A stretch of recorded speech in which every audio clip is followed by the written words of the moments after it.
Hola, pueblo de Guatemala. El 13 de noviembre de 1960 fue un día histórico para nuestro país que hasta el día de hoy ha dejado secuelas. Y Dígoras Fuente, quien era el presidente en ese entonces, inició una guerra contra el pueblo de Guatemala que duró 36 años. ¡Viva mi tierra! ¡Soy de Guate!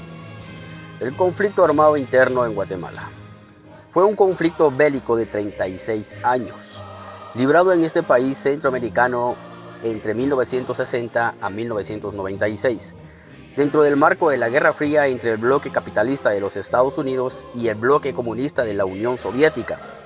Desde la independencia en 1821, hubieron muchos sucesos, como el golpe de Estado contra el presidente Jacobo Arbenz Guzmán en 1954 y el fallido golpe de Estado contra Miguel y Dígoras Fuentes, quien fue el causante y principal autor del conflicto armado interno del 13 de noviembre de 1960, que agudizaron la polarización de la sociedad guatemalteca y que causó un gran impacto en términos económicos y políticos.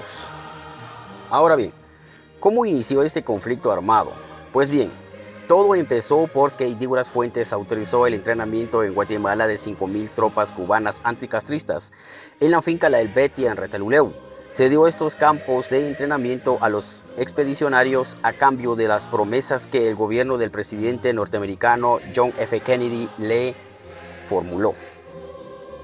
Entonces empezó la rebelión, el 11 y 12 de noviembre de 1960, donde un grupo de jóvenes oficiales, suboficiales y soldados del Ejército Nacional de Guatemala se concentraron en la ciudad con el fin de derrocar al gobierno de Dígoras Fuentes, fundamentándose por la difícil situación de las unidades militares en cuanto al maltrato y soporte logístico deficiente y por la corrupción y los malos manejos del gobierno, inspirados y alentados por el triunfo de la Revolución Cubana.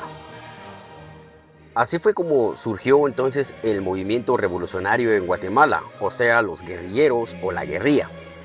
El movimiento tenía por sobrenombre MR13, que quiere decir Movimiento Revolucionario de 1960, fecha en la que se inició la guerra civil. Su objetivo era regresar a Guatemala y lanzar una guerra de guerrillas para derrocar a Dígoras Fuentes, liderados por Marco Antonio John Sosa, un joven guerrillero de 31 años de edad, comandante del ejército de la FARC y del MR13. También estaba Trejo Esquivel y Julio Bolaños. Y también se me pasaba por alto a Luis Augusto Turcios Lima, un joven de 25 años, militar y revolucionario guatemalteco, máximo líder también del movimiento revolucionario, a quien Dígoras Fuentes mandó a asesinar muy cruelmente. Transcurrieron los años y gobiernos tras gobiernos y bla, bla, bla. El resto es historia, hasta que en 1980 este conflicto armado llegó a su máximo potencial. Entonces fue ahí donde el gobierno guatemalteco puso en marcha un plan llamado Operación Sofía, cuyo objetivo era poner fin a la guerra de guerrillas, destruyendo la base civil en la que se encontraban escondidos. Pero adivinen qué, pues este programa estaba dirigido especialmente a la población maya, porque el gobierno creía que ellos apoyaban al movimiento guerrillero. En esa época, el conflicto armado generó la máxima violencia de la guerra, provocando muertes, dolor, torturas, desapariciones forzadas, violaciones a los derechos humanos y causaron graves daños a la población, principalmente a las áreas rurales. Según un dato de la ONU, la guerra civil dejó un saldo de 200,000 muertos. La mayoría, un 80%, eran indígenas mayas que se vieron envueltos en una serie de torturas que formaban parte de un plan organizado por el ejército para acabar con su etnia y así apoderarse de sus tierras. Ahora bien, entre los presidentes que gobernaron el país durante lo más duro de la guerra civil fueron los siguientes.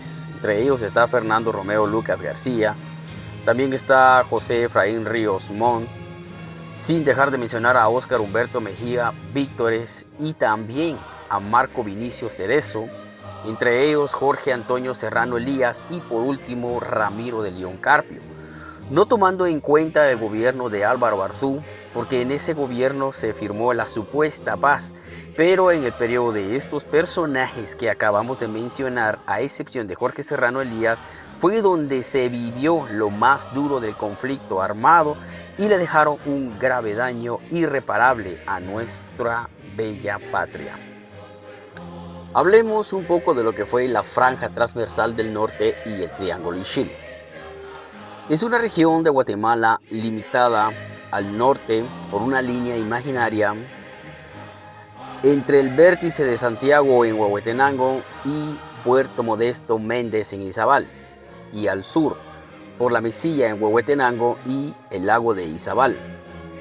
Comprende de oeste a este parte de los departamentos de Huehuetenango, Quiché, Alta Verapaz e Izabal.